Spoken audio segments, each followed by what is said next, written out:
Hello les amis, c'est Deila. Alors, je vais essayer d'attendre quelques petites secondes pour voir un petit peu si il y a des personnes qui se connectent. Alors, je suis bien consciente que certaines personnes, que la plupart des gens, sont dans leur bureau, sauf celles qui ont la chance d'être en vacances déjà. Hello Olivier. Après, c'est pas grave pour celles qui sont au travail, puisqu'il y en a qui travaillent dans un bureau. C'est pas le cas de tout le monde. Et je suis bien contente de ne plus en faire partie. J'en ai fait partie à un moment donné. Coucou Nadia. Hello Floris.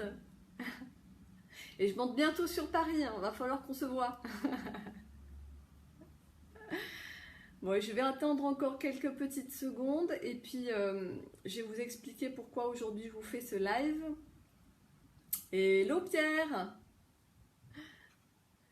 Alors, je vous fais en fait ce live aujourd'hui bon, vous le savez, je voyage pas mal et je voulais vous donner une petite astuce aujourd'hui pour pouvoir payer moins cher, voyager moins cher. Et ça, c'est super intéressant. Ça va intéresser un peu tout le monde parce que c'est la période où les gens commencent à préparer leur voyage d'été, pour les plus prévoyants, leur voyage d'hiver. Coucou Nico.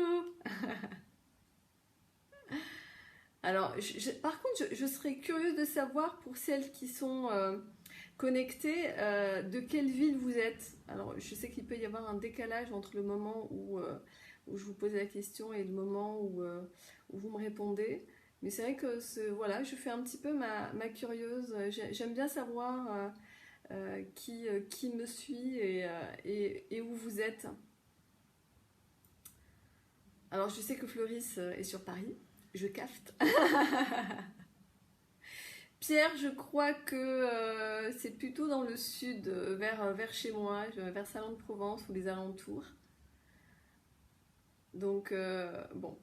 Alors, ce qu'on va faire, c'est que je vais commencer. De toute façon, pour les personnes qui ne peuvent pas se connecter, il y aura donc le replay. Alors, donc, aujourd'hui, en fait, je sais que pas mal... Coucou, Sissou. Hello Adriana. Donc pas mal de personnes sont en train de préparer leur voyage d'été, entre autres.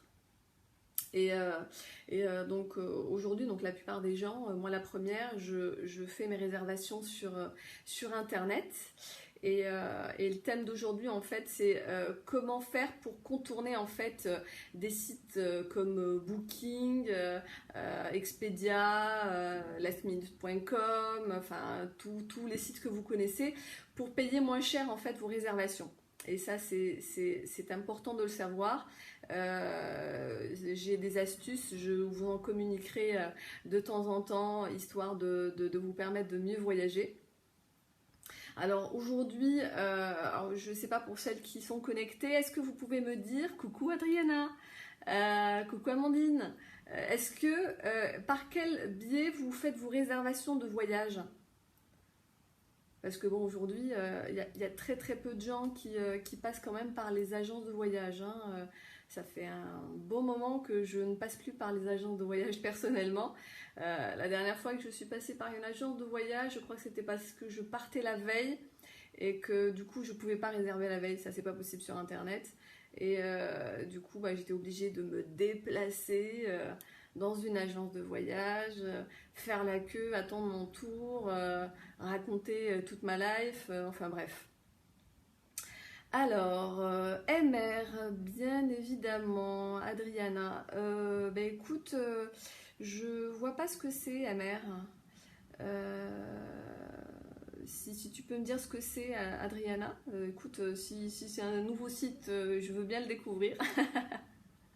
Hello Mathias. Coucou Sid. Écoute, si tu me l'écris plus tard, je le regarderai avec plaisir, Adriana.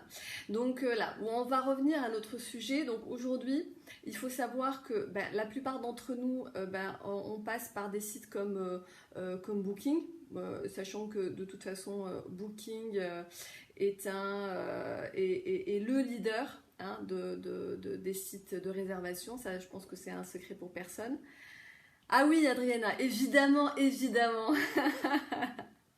Je suis tout à fait d'accord avec toi. Donc, Booking, en fait, c'est le gros leader sur Internet. Donc, pour vous donner une petite idée en chiffres, en 2015, j'ai pas de chiffres plus récents, mais en 2015, ils ont vendu plus de 800 000 réservations de chambres d'hôtel.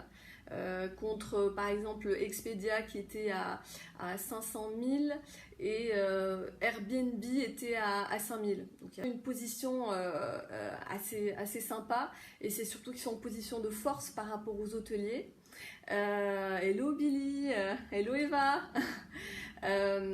Euros par jour. Alors, je sais pas 600 000 par semaine, pas par mois, pas par an. Même ou n'importe quel site, c'est tout à fait légitime. Il y a des dépenses, il y a des charges, donc à un moment donné, il faut bien qu'ils répercutent ça quelque part. C'est tout à fait normal. Ce qu'il faut savoir donc, c'est que du coup, les hôtels être référencés parmi les premiers, même si vous mettez le nom d'hôtel. Je vous dis n'importe quoi, l'hôtel Novotel à Paris, ben c'est pas la première ligne, ça va pas être hôtel Novotel de Paris avec leur site internet, ça va être Booking. Donc ils sont obligés, c'est pas qu'ils ont envie, ils sont obligés de passer par là.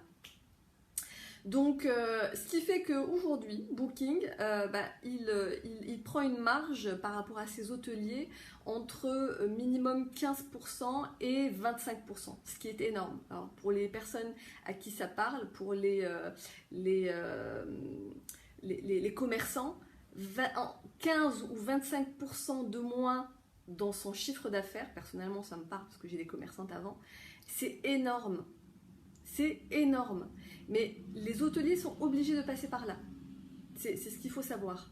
Donc, la rentabilité est moins bonne. Donc, qu'est-ce qu'ils vont faire ces hôteliers? Ce que je peux comprendre, c'est qu'ils sont obligés d'augmenter leur prix. Donc, ça veut dire que les hôteliers, vu qu'ils sont obligés de payer entre, allez, on va dire 25% de marge à Booking, ils sont obligés